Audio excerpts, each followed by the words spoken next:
guys, so you made it to the last video of social studies. So I'm going to turn it over to Mr. Nichols. He's going to wrap this up. We appreciate you guys hanging in there with us. Super excited for you to graduate, and we're so proud of you.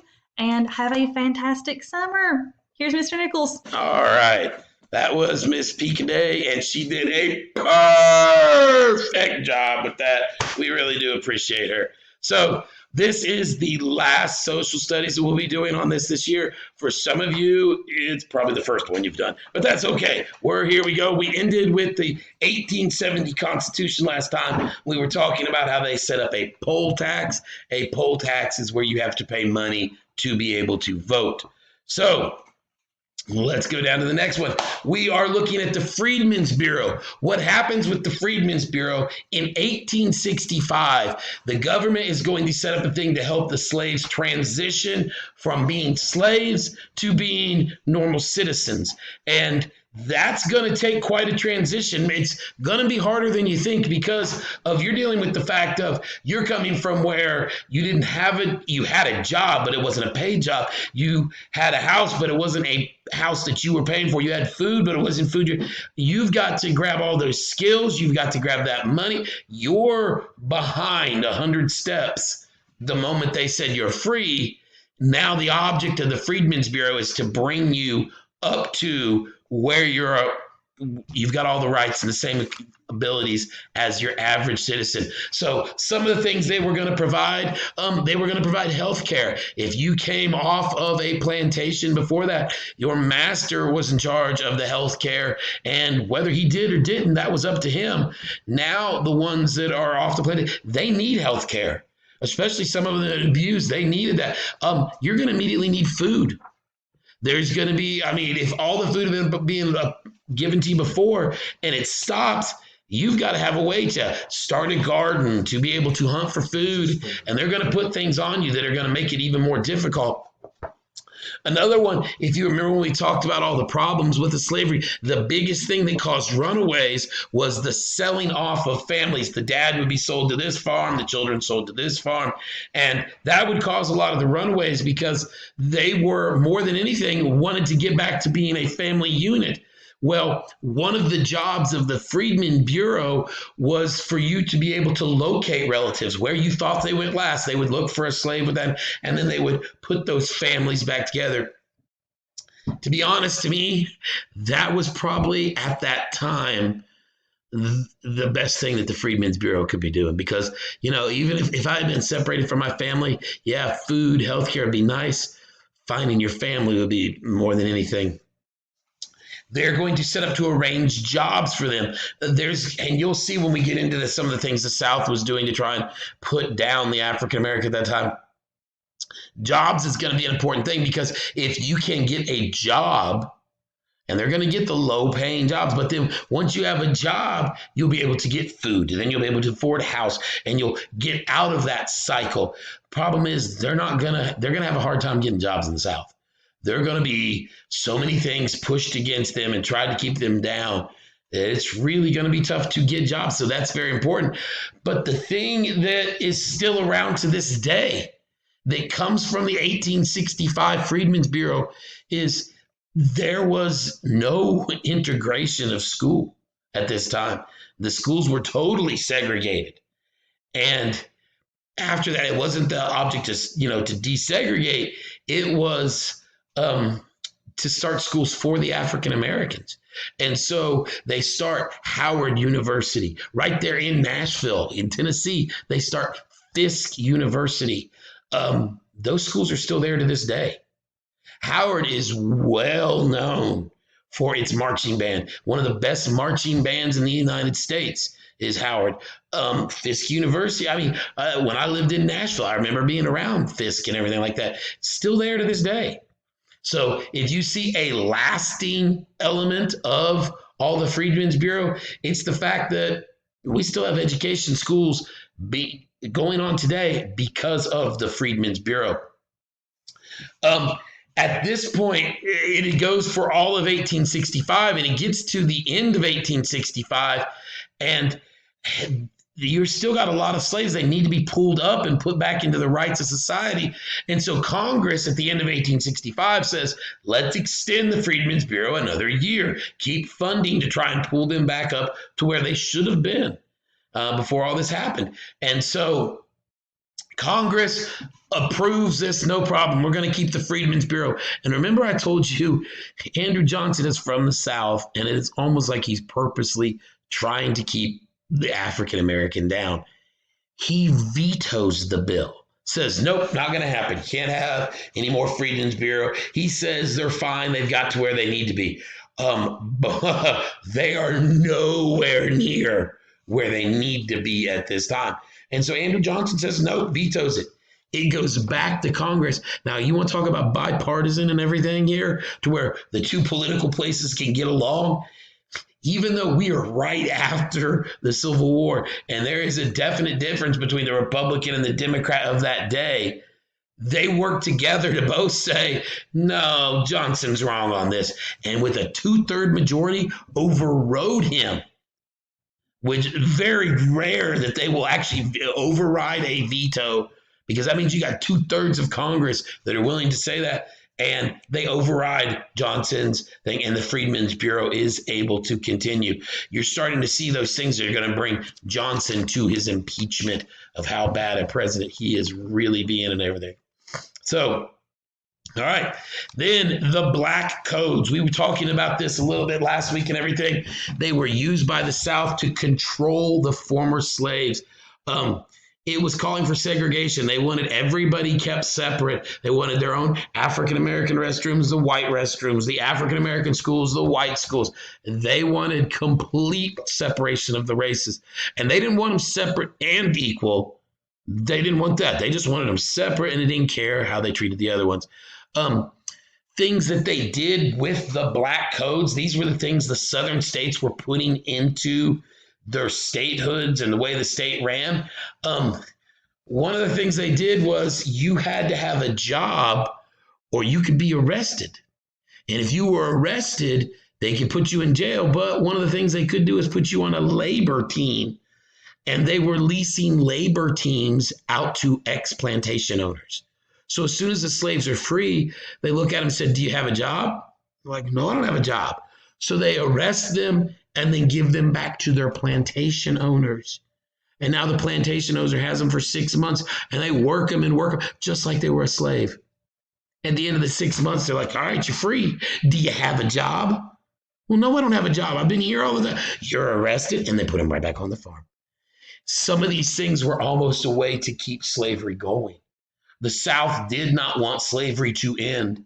And so by setting up a rule where you had to have a job or arrested and put back on a plantation, I guarantee you there was not a white person during this time arrested for not having a job. But they were doing this to the ex-slaves and putting them right back. They should have the right to vote because of the 13th Amendment, but they weren't specifying of how they could get away with it. So they started things like they had to have a poll tax. Well, a poll tax is money you pay to vote. We are not allowed to have that anymore at all. You cannot pay to make somebody vote, because here's the thing. Who did that stop from voting?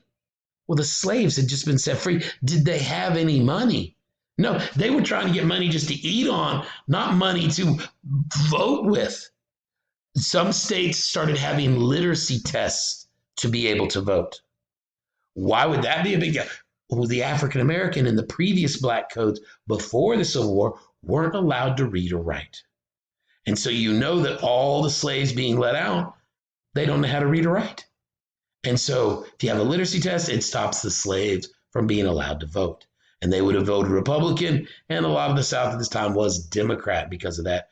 Not only did they stop them those ways, they did intimidation. We're about to talk about the Ku Klux Klan, and they would show up at a voting place and stand outside. And if somebody started to go in, an African-American to vote, they'd grab them and beat them up. And so if you're doing that to one or two or three, the rest aren't going to show. And so there was multiple ways they were still trying to keep the slaves is what it boils down. They were trying to control the former slaves and keep them current slaves is what it basically boiled down to. And it is a mess. This does not sound like everything is where it's supposed to be at the end of 1865. But Johnson feels this is fine. This is good. And so the Black Codes were destroying what freedoms they did have. One of the things they did was they did sharecropping. Sharecropping is also called tenant farming.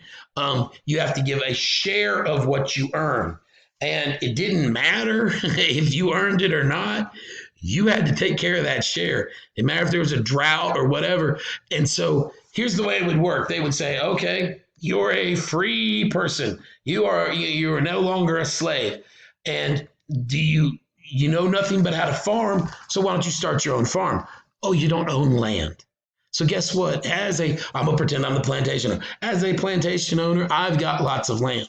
I will set out there and give you a whole big section of it. And at the end of the year, when your crops come in, you just give me $100. That works great. There you go. This don't sound bad. And then you're like, okay, I'll take that. Oh, do you have any tools to be able to farm? Well, no, because I'm a former slave. Well, I will rent you tools for $50 a year. And you can use all my tools and all the seeds and stuff I need. Oh, that's great. Okay, so now I'm up to, do you have a place to stay? Well, no, I don't have a place to stay. I just got free. Well, you know what? We have a slave cabin that you used to live in for $100 more a year. You can live there. Well, okay, I'm up to $250 now that I'm going to be doing. Oh, by the way, do you have any food for this year until your crops come in? Well, no, I don't really at all. And so I'll give you $100 and you can all the food you want for the year. And when your crops come in, you'll owe me $350. Well, when the crops would come in and you made $300 on the crops, guess what? You're $50 in the hole, aren't you? And so you had to work for that man again next year. And at the end of the next year, you're $100 in the hole. And then in the next year, it's $150 in the hole. Because they were charging more than they should have, they would charge it to where once you had all your stuff, you were right back to making zero or less than zero. And you know what you really were? Yeah, you were tenant farming. Yeah, you were sharecropping. You know what you were? You were a slave. You were right back to working. And if there was been a drought and the whole crop loss that year, the next year, you're down another $250. And so sharecropping, tenant farming never was a way, once again, to bring them up. All these things that the South is doing is to keep them right where they were as slaves and not upset the balance. And so sharecropping is nothing but legalized slavery. Now, the other thing that is going on at this time is what we call carpetbaggers. And the reason this is called carpetbagging is in this day and age, a lot of luggage was made from a carpet thing that they would fold up and put handles on it and sew sides and stuff. And so it was basically just a carpet bag and you would put your clothes and stuff down in it. Well, after the war was over, the South had been using Southern money. And so all the good Southerners had taken all their money and converted it into Southern money. Well, when the war was over, guess what that money was worth? Nothing. You now have a big fat zero. Well, guess what? As a plantation owner with 1,000 acres, you still owe a thing called taxes. And all of a sudden, you owe $100 in taxes this year for all that land, and you don't have it. And these guys, as soon as the war was over, would take a few clothing and a lot of money, stuff it in a duffel bag, a carpet bag, and as quick as they could get down south, they got down south. So there was an influx of carpetbaggers, these people from up north. And what they would do is they would go to a plantation and say, okay, you owe $100 on your taxes.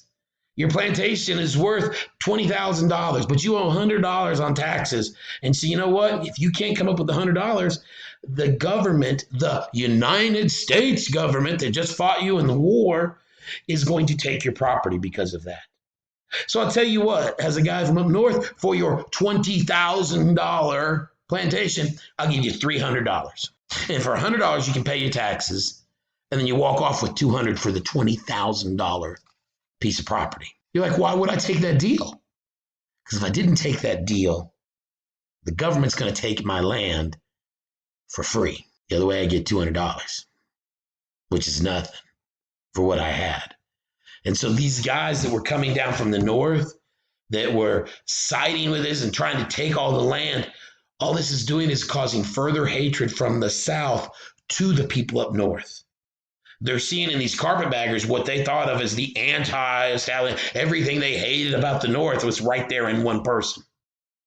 And then you have people called scallywags who are siding on the side of the slaves in the Republic. There was so much division down there at this time that it was insane. And these carpetbaggers, by trying to personally profit, and what have I said 1,000 times this year? The moment you see money and you don't see people, you're headed down the wrong road. And these carpetbaggers saw money. They didn't see the people they were dealing with. And so it was immediately a big hatred by the Southerners for the carpetbaggers. The other thing that's going to start at this time is the Ku Klux Klan. What happens is after the war is over, there were 6 Confederate veterans in the town of Pulaski, Tennessee. Hate to tell you, but yes, Tennessee. This is another one of our claims to fame. It actually, the very start of it is not as bad as it's going to be, and it's going to take a real dark turn really quick. The 6 guys that did start it were all young Confederate veterans who were bored out of their minds. They had just spent several years, 4 years of their life, dodging bullets, going in battle, doing all these things. And now they go back home to farming. They were bored to death. So they went around and they started playing jokes. And then the jokes started to get out of hand. And they noticed that if they showed up in themselves and did the joke, then you could blame them. So they decided to dress like ghosts. And there is where you get the white sheets coming from. And they would put on white sheets and they would go around and scare people, tip over outhouses. If you don't know what that is, ask your grandparents. They will tell you it's nothing fun. But they would go around and they were doing these things. But then their aggression towards the slaves, who some that they viewed had caused the problem, not the people who put them in chains, but those slaves. So the jokes toward them started getting more aggressive and more mean. And then it takes a really dark turn because Nathan Bedford Forrest, who is a general during the World War II, he becomes the first, what they call Grand Wizard, and he begins to lead the Ku Klux Klan. Ku Klux Klan, like I said, started by 3 guys. It actually, what the word is Ku Kluxus is the Greek word they use, which just means the inner circle. It was a group of friends. And the Ku Klux is where they get the KKK, and they get the Ku Klux Klan is where they got the name from. But once Nathan Bedford Forrest is part, it's a straight hate group. It wasn't any jokes anymore. It was, how can we make the African Americans' life miserable? How can we keep them down? How can we oppress them?